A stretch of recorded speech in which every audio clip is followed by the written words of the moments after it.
Caddis Maximus here. This is an extra video. I did a bunch of research. I think that maybe YouTube just doesn't like to turn more torque, or maybe my little 3D animation that was in that last video and why it got demonetized. But it was a bit frustrating, so I'm doing an extra review here this evening. At least for my regular watchers, it'll be an extra video just to see if I'm having further issues along those lines with YouTube. Real quick on these RedWing 8692 5-inch TruHiker boots.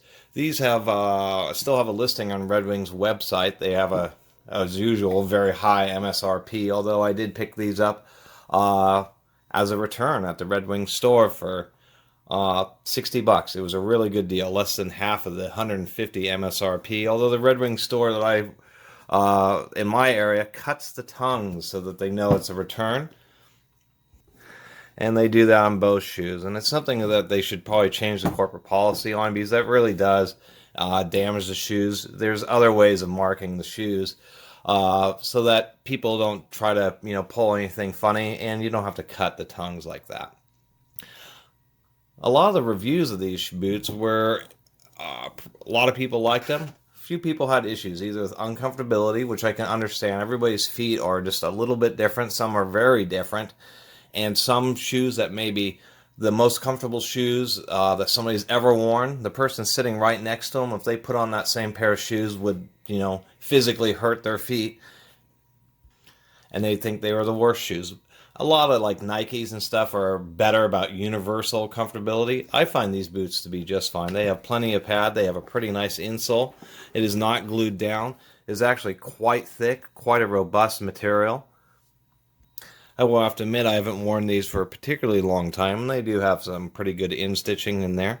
They are breathable. They are not advertised as being waterproof, but they have a reasonable amount of water resistance for being leather.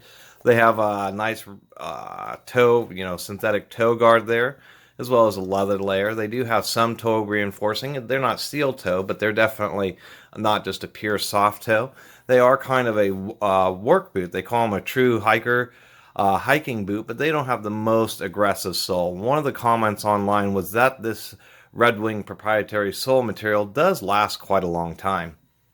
So it has good wear characteristics, and the few times that I've worn these, they've been just fine, but it isn't the most aggressive or the deepest tread pattern. So they're more like a general kind of hiker. They're a great type of shoe or work boot when you don't want a full-size, full heavy boot, something with a bit more flexibility in them. And these are great. As far as the overall appearance, they feel real high quality. It's nice, supple leather. Everything is at least double-stitched on them. They have metal reinforced eyelets.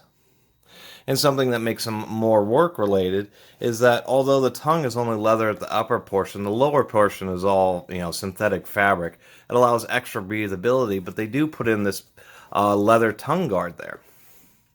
And that's only put on shoes and that kind of stuff where you're actually expecting to do some work and need a piece of leather up there. So I do appreciate that RedWing did that.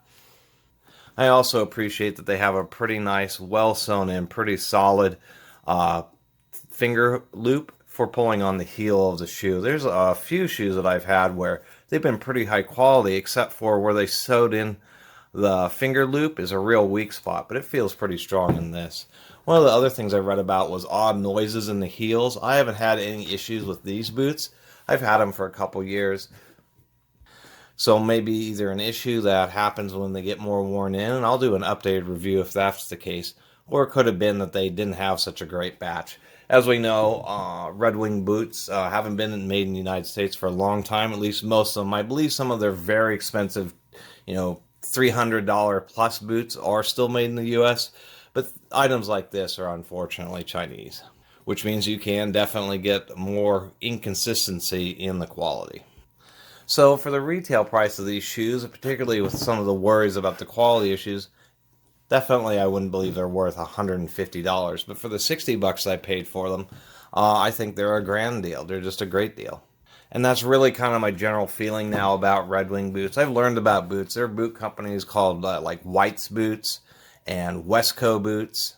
These are companies that you get into $500, even $1,000 boots. These are wildland firefighter boots and those types of footwear. So, once you've learned like what, some of the very best footwear is, you realize that, RedWing maybe isn't quite on the same level as a Whites or a Westco. Overall, they're still a lot better than like the Skechers and a lot of the other things that you'll find out there, except for the Chinooks. I really do like the Chinook boots. Anyway, I'm going to end this review of these RedWing TruHikers. Just want to point these out, and if you see a pair like on eBay or maybe at your local RedWing store for sale for a real good price, then I think I would go for them. I just wouldn't go for them at the MSRP, because there just isn't a lot that sets them apart from a lot of other competition in that price range. Even a lot of Cabela's branded shoes are pretty nice, especially when you get up around 150 bucks. Anyway, I really appreciate everybody watching and subscribing, and if you haven't subscribed, please do. Until next time, Catus Maximus out.